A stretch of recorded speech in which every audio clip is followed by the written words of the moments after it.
ni jina kadri linapotajwa watia hofu wa Kenya kwa jumla, haswa wale wanaotokea katika eneo la Mlima Kenya. Ni kama kukitia kidonda chumvi kadri tu kinapoanza kupona. Mungiki, kundi lililopata kutajwa kama adui nambari moja wa serikali ya Kenya katika enzi za Rais Moi na Mzee Mwai Kibaki. Ila swali ni je, Mungiki ni nini haswa? Maana wengi wanaropokwa tu bila ya kufahamu maana ya Mungiki. Leo tunachimba ndani na kukuletea historia na siri za kundi hili kwa undani kabisa. Kulingana na machapisho tofauti kuhusiana na kundi hili, inaaminika kundi la Mungiki lilianzishwa mwaka 1980, 1980s.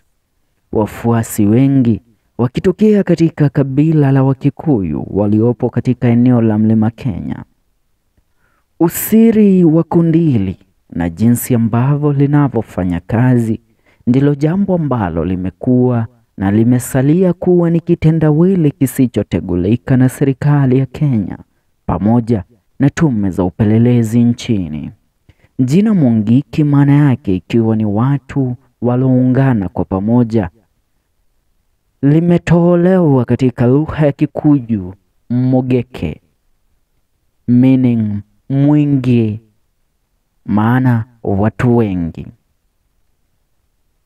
Chanzo cha Mungiki kilitokana na ukosefu wa usalama katika eneo la Mlima Kenya pamoja na vita vilokuwemo dhidi ya kabila la Wakikuyu pamoja na lile la Wamasai, pamoja na pia watu walokuwa wakitumikia serikali ya Rais mwenda zake hayati Mzee Daniel Toroitich Arap Moi, wengi wao wakitokea katika kabila lililokuwa uongozini la Kalenjin. Jina lake Maina Jenga alikosi katika vichwa vya wengi kadri tu kundi hili linapotajwa. Kwa ushuhuda wake mwenyewe, Maina alikiri kuwa alikianzisha kikosi cha Mungiki miaka ya 1980, wakati ule akiwa na miaka 15 pekee.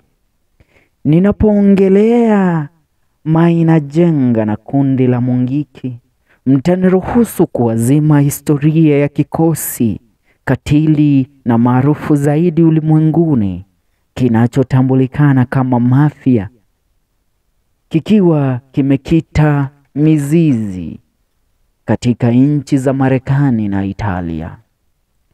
Mafia na Mungiki havina utofauti kabisa ikija katika sekta ya organized crime, maana Mungiki iliazima mipangilio ya ufanyakazi wake kutokea katika kikosi cha mafia, mpaka mara nyingi katika vyombo vya habari ulimwengu walitambua kikosi cha Mungiki kama the Kenyan Mafia kwa jinsi Mungiki ilivyokuwa ikifanya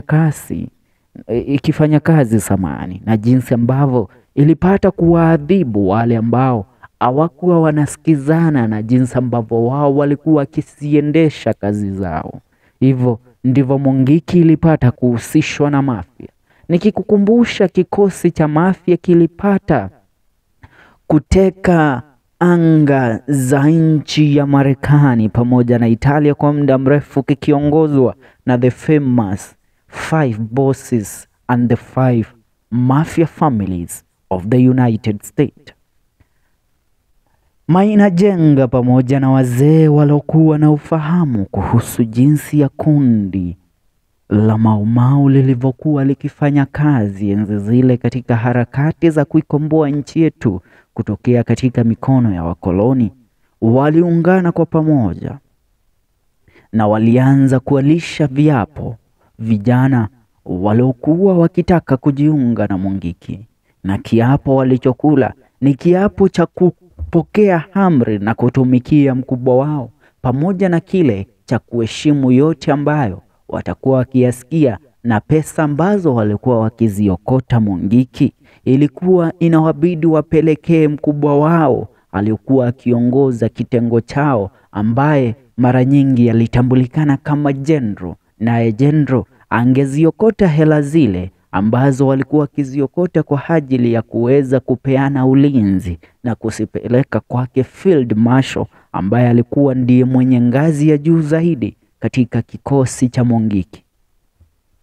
Katika mpangilio wa vyeo katika kundi hili la Mungiki, makurutu ndio walokuwa wanatunukiwa jukumu la kutoa ulinzi kwa sehemu zilizokuwa zinalindwa na kundi la Mungiki. Wengi wao wakiwa ni vijana waliokuwa wakihudumu katika sekta ya matatu kama matan boy ama ukipenda conductors.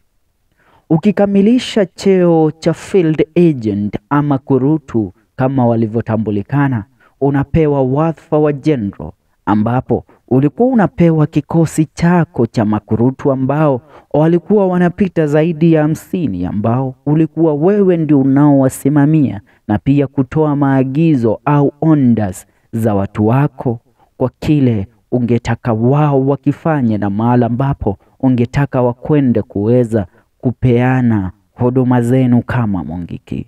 Generals ndio ambao walikuwa wanaruhusiwa kuokota hela kutoka kwa matatu pamoja na biashara walizokuwa wakizipea ulinzi wao. Unapokamilisha cheo cha general, ulikuwa ukipandishwa ngazi na kufanywa field marshal, ambaye tulimsikia akiwa field marshal na yeye mwenyewe kwa kukiri kwake ni Maina Jenga pekee aliyetajwa kama field marshal. General aliyejitambulisha kwa wengi ni none other than Apostle Dora Warwinge wa Synagogue Church iliyopo jijini Nairobi. Apostle Dora Warwinge alipata kuongea na kukiri yeye aliwaka anakuweza kufanya kazi kama general wa kundi la Mungiki. Maina Jenga kikiri yeye alifikia wadhifa wa field marshal na kujilinganisha kwa mara nyingine na field marshal ambao waliongoza vikosi vya Maumau, ikiwemo Field Marshal Mwariama, ikiwemo Field Marshal Dedan Kimathi wa Shioro, malejendari na wapiganiaji wa uhuru wa Jamhuri ya Kenya. Na tukiendelea, unapokamilisha cheo cha general kama jinsi ambavyo nimekuambia, ulikuwa unatunzwa wadhifa wa Field Marshal. Ila sio mafield marshal wengi tunaowajua katika kundi la Mungiki, ambaye alijitambulisha pekee ni Maina Jenga. Ila siri ipo ni wengi waliohitimu kuwa katika cheo cha field marshal, ila wengi wao walibaki nyuma yake Maina Jenga na kujificha ndo wasitambulikane na serikali ya Kenya, maana serikali wakati ule ilikuwa ikipigana na kikosi hiki cha Mungiki, ambao Field Marshal ndio waliokuwa na wadhifa wa juu zaidi. Maina Jenga kabla ya kustaafu alikuwa ametajwa kama Field Marshal wa kikosi cha Mungiki, na hii ndio iliyokuwa ngazi ya juu zaidi ndani ya Mungiki, na pia ndio iliyokuwa ngazi ya juu katika kundi la Maumau lililopigania uhuru wa Jamhuri ya Kenya. Tukija katika shida zilizopata kukifuata kikosi cha Mungiki, Maina Jenga alitiwa mbaroni mwaka 2006. Mwaka huu alihusishwa na kundi la Mungiki na kutajwa pia kuhusishwa na kumiliki silaha pamoja na madawa ya kulevya. Na baada ya kukamatwa mwaka wa 2006, Maina aliachiwa mwaka wa 2009 baada ya kukaa gerezani kwa takriban miaka 3. Hapo ndipo alikiasi kikosi cha Mungiki hadharani, ikiwa ni mwaka wa 2010, na kuweza kubatizwa katika kanisa lake Bishop Margaret Wanjiru na kuwa Mkristo. Ila kundi la Mungiki linaaminika kuwa liligadhabishwa sana na hatua ya Maina Jenga kujiondoa kama kiongozi wao, na hivyo kupanga njama ya kumuua Maina, iliyopelekea katika kifo cha wake zake wawili katika majaribio mawili tofauti, na Maina Jenga kuponyoka kwa majeraha ya risasi mpaka kufikia mahali ambapo Maina aliasi kujihusisha na umma mpaka katika siasa za 2022 ambapo Maina alitokea na kudai kuwa alikuwa akiwania kiti cha useneta katika kaunti ya Laikipia, ambapo hakubahatika kukishinda kiti kile, ila kwa sasa amejitosa katika siasa na yupo anatajwa mara kwa mara kuhusishwa na kiongozi wa muungano wa Azimio la Umoja Raila Odinga na kutajwa kama chairman ama mkuu wa siasa za eneo la Mlima Kenya. Ni kati ya stori ambazo tumeiona leo tuweze kukufafanulia na kukujuza kuhusiana na kundi ile la Mungiki, maana inaaminika kikosi hiki cha Mungiki kimepata kurejea tena nchini Kenya ikiwa ni mwaka wa 2023, sio mara moja au mbili. Naibu wa Rais Rigathi Gachagua pamoja na waziri wa ulinzi Kithure Kindiki wameweza kuwaonya vijana kwa kutojihusisha na kikosi na kundi la Mungiki ambalo linaaminika kwa sasa lipo katika harakati za kuweza kuwatafuta vijana wapya na kuweza kuwapa kazi katika kikosi hiki. Ni hayo kwa sasa. Hii ni FM Show KE. Nie Jita Kada ya Kirinyaga.